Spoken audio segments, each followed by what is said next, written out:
I thought you might be through. Your timing was perfect, Mrs. Elgin. I have a knack that way. Good evening, Mr. Dodd. How is my husband doing? Well, in my less than humble opinion, he's what you call a natural. Don't let him kid you, honey. I was floundering all over the place. We're going to have to rehearse those cues a lot. You can thank her, you know, for the 6 or 7 words that I did know. Thanks. Did I intrude? Oh, no, we're just breaking up.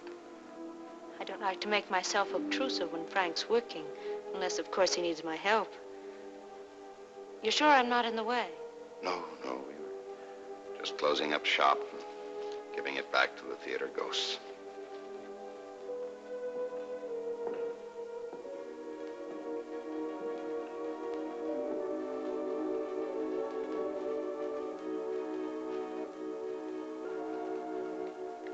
There's nothing quite so mysterious and silent as a dark theater. A night without a star. Why don't we go and get some coffee? Georgie? She's the one who makes all the decisions in our family. Is that true, Mrs. Elgin? To the extent that Frank's brought out the mother in me, yes. I'd like some coffee. And I'd like to get to know Mr. Dodd better. I'd like to get to know you better. Shall we go along? Yes. The theater's mysterious.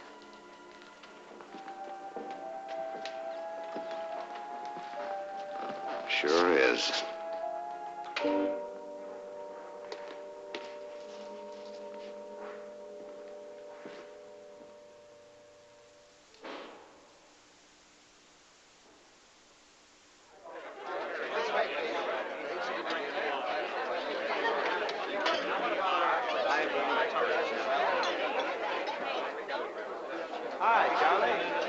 Excuse me a minute, will you, honey?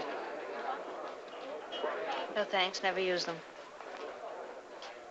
Are you really satisfied with Frank's work, Mr. Dodd? I'll be happy when he gets the part out of his hands. He has his worries with those lines. And I'd appreciate it if you didn't add to those worries, Mrs. Elgin. He seems to be more concerned about how you're going to take his performance than the audience.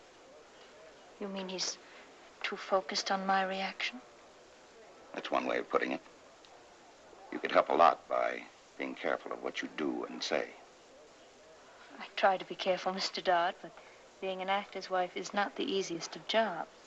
If I tell him he's magnificent, he says I'm not being honest. If I tell him he's not magnificent, he says I don't love him. Why don't you tell him he's good but can be better? Is that what the critics will tell him? Are you a critic or a wife? Let's say I try in my small way to help. That's what my ex-wife used to keep reminding me of, tearfully. She had a theory that behind every great man, there was a great woman.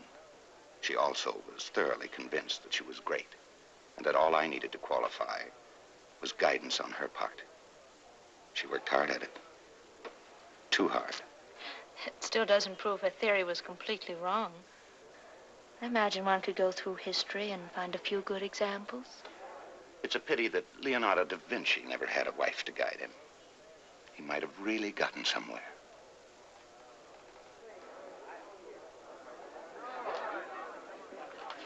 I'm sorry, dear, but you know who that was? Old Charlie Blair. You remember him. He was